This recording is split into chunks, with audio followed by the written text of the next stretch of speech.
Hello, dear parents. Topic for today is skin care of your newborns.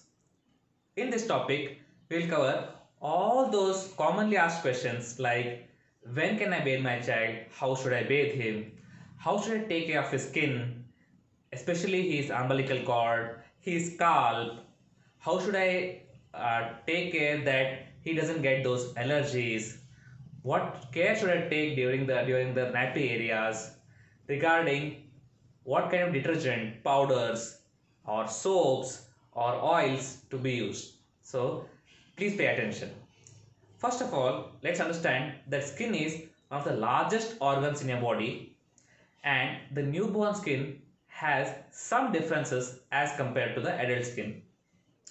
While the newborn skin continues to have the same functions of having a barrier mechanism, preventing infections, helps in vitamin genesis, and so on and so forth, yet certain differences like the child's skin being having lesser layers because of which the skin can be easily eroded, so also the permeability of the epidermis is more because of which more things can be easily absorbed. The surface area is larger because of which thermoregulation or maintaining of temperature is quite a challenge. So, dear parents, most of us have faced one or the other problem regarding your child. May it be the nappy area which gets easily eroded, or the umbilicus which sometimes gets infected. So also those neonates which have been in NICU can have injury because of adhesive material. Especially some kids are far more prone to allergies or those skin rashes which we have seen in the kids. So also problems regarding thermoregulation, that is heat maintenance. So these are by far one of the most common problems the kids skin has to face. Apart from this, we'll give special interest to areas like scalp, the umbilical cord, nappy area, so also. And we'll discuss regarding what kind of things we have to understand before choosing a detergent, oil, a soap, or a powder. Immediately after birth, the first question that is asked is when can I bathe my child? So let's understand that if the child is a pretermer, a low birth weight child, or somebody who is not very stable, then we should delay it as much as possible.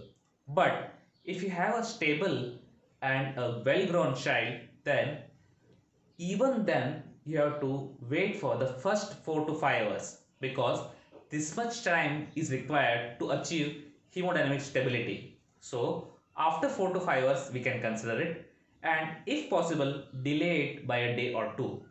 Now please understand that the child should be bathed in the first few days with potable or sterile water. That is, sometimes small quantity can go inside, so you have to be careful to use drinking or sterile water. Another important thing is that the baby should be bathed in an atmosphere where it is warm. Like the room temperature should be warm enough for the child to be taken for bath. So also the ideal temperature for giving bath to a child is 37 degrees Celsius. So in the beginning you can use a thermometer to check the temperature of the water.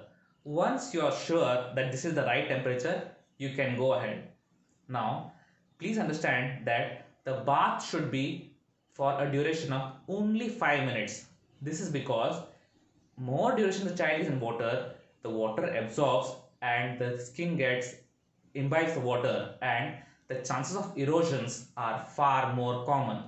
Now, once you have started bathing the child, make sure that you are giving special attention to the nappy area, so also the folds, that is the axillary fold, the inguinal folds, where the chances of infections are far more common.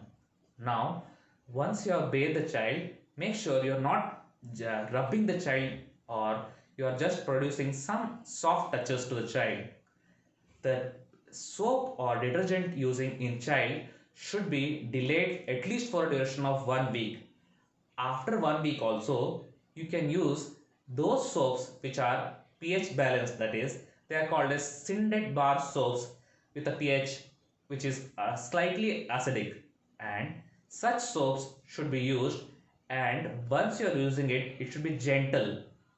After the bathing of the child should be wrapped in a warm towel, and the cleansing should be done from head to toe, because the head area has maximum dissipation of heat. So from head to toe the child should be warmed.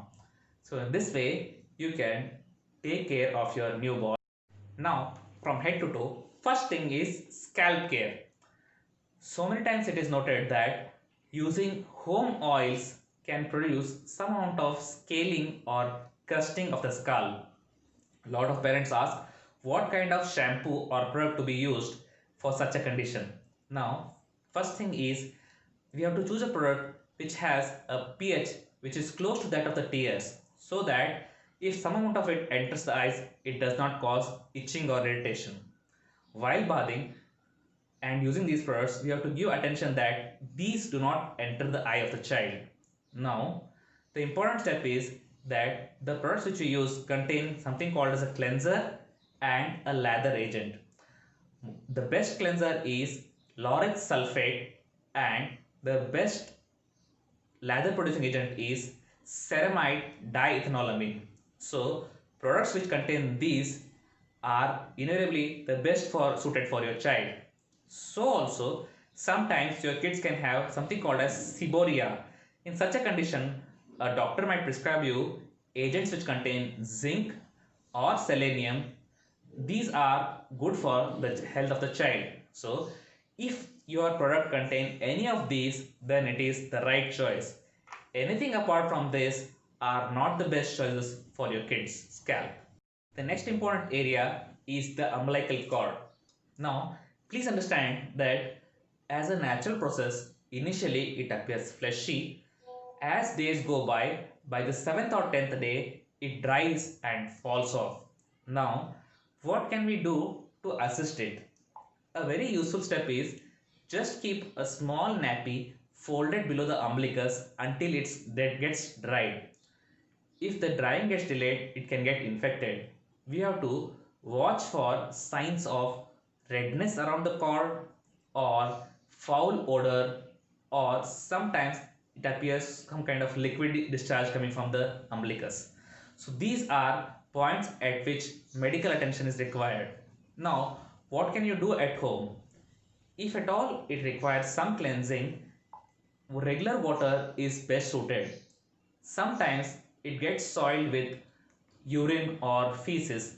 In such time, pH neutral cleanser can be used to clean it along with water. So this is what you can do at home. If at all the signs which I told earlier are present, then medical attention is required. Next, the area which requires your highest attention is the nappy area. Please understand, because of frequent soiling, there is higher chances of skin breakdown in this area.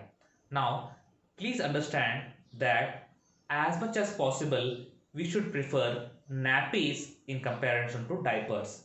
Now, after the child has soiled himself, nappy off time is the best advice. During traveling, diapers can be used, and make sure if at all you are using them, prefer hypoallergenic or the best quality of diapers which you can get available. Please understand that the nappies should be changed readily after every soiling, and as much as possible every 3 to 4 hours it has to be changed and cleansed. Make sure that you are cleaning these separately. Please understand that whenever you are cleansing the nappy area, you can use gentle water, ready wipes or cotton wool. Make sure that you are not vigorously rubbing but gently tapping the area. Now, when you are cleaning it or cleansing it, certain cleansers can be used which are pH neutral. Sorbolene creams or olive oil can also be used as cleansers. So many times a lot of talcum powder is put, which is not helpful. But a thin layer of zinc oxide cream can be used to maintain the skin integrity of the nappy area. It acts as a thin layer, a barrier. Now, if you see cracks discharges, foul smell, or significant skin erosion, this will require some medical attention. Now coming to what products can be used. First, for massaging, massaging is a good exercise for neurosensory development of your child. Now, please understand the best agent is extra virgin coconut oil.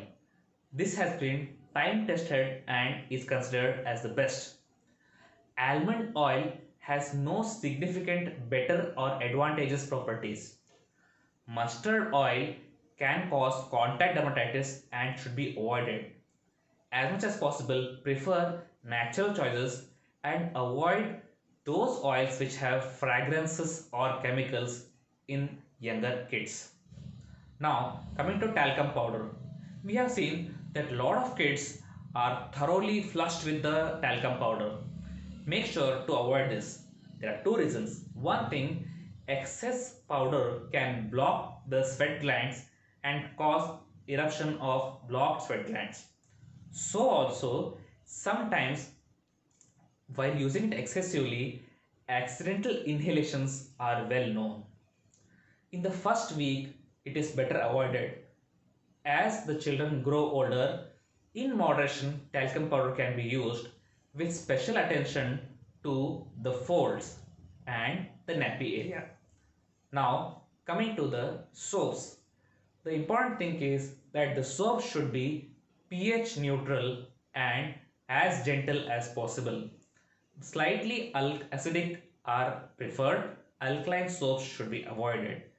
Another thing is scented bar soaps are the best choice for your kids. Moisturizer is very much essential for your newborn, so prefer natural oils or waxes like bee waxes as moisturizers rather than using petroleum jelly, which tend to obstruct the sweat glands. Now, coming to the last part, that is regarding thermoregulation. Make sure that your kid is nursed in a temperature which is comfortable for him. So, dressing your child during summer should be light cotton breathable fabric, while during winters, special attention should be given to areas like scalp, palms, and soles and bathe him in comfortable warm clothes. Now, dear parents, a final take home message should be that all kids should have some gentle massages with extra virgin coconut oil, followed by using of a pH neutral scented bar during bathing, using warm soft clothes to dry him after bath, followed by moderate use of talcum powder to the folds and using of something like a bee wax moisturizers after you apply the powder. So I hope this was helpful, and if at all our parents request for special areas like how to take care of the nails, how to take care of the eyes, then we can make a separate video for it. Thank you. Please mention these in your comment section.